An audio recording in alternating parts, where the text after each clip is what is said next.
Tabitha Susan Onjiko Njoroge is my name. Welcome back to this channel, and today we are going to talk about conduct disorder.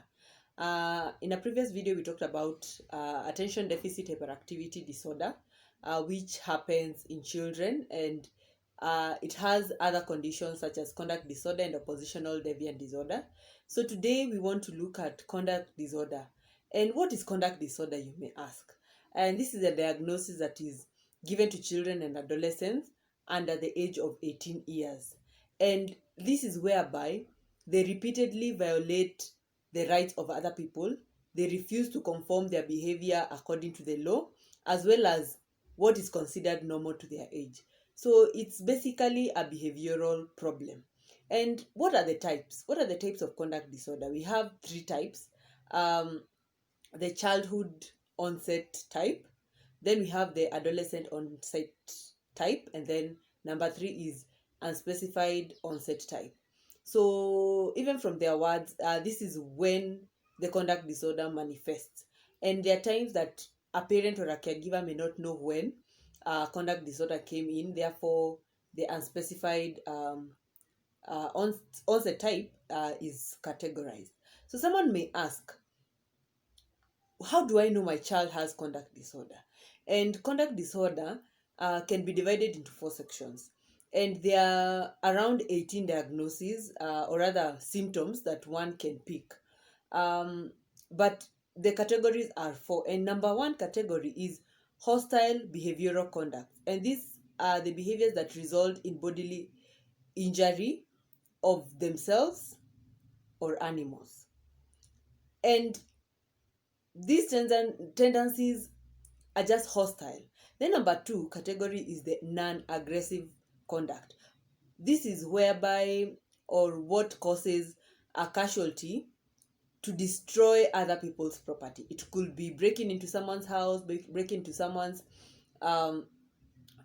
car, shoplifting, theft starts coming in. So that is the other one. And the difference between the second category and the third is the third one is dishonesty or theft. The second one is they're not aggressive, so they will either shoplift and leave it at there, but now it goes on and becomes theft, whereby they would use objects, could be knives, weapons, to actually execute the theft. And number 4 is severe and repeated violation of rules. This is whereby you as a caregiver has laid out curfew time, for instance, but your teenager or your kid decides to go against it.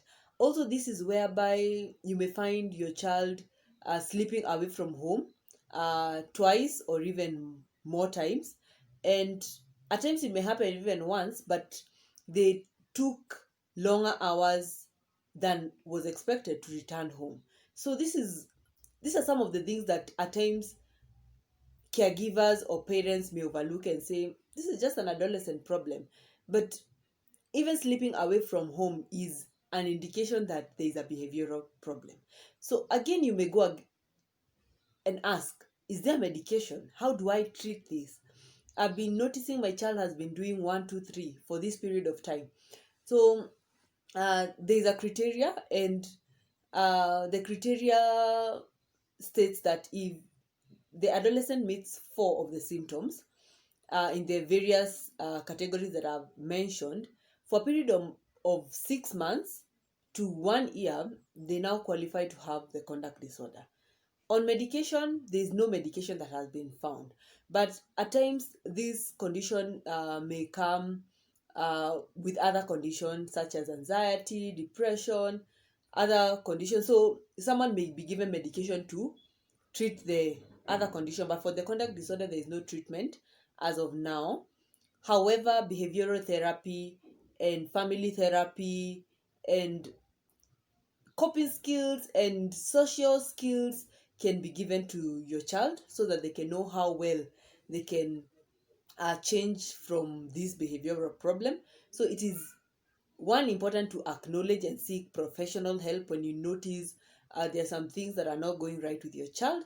Do not sit and bypass this violation of rules. And there's a lot of hope with mental health conditions, and you just need to go out there and seek that help, because when you seek the help, you're going to be able to get clarity of as to what is happening to your child. So remember to like, share, and subscribe, and drop your questions.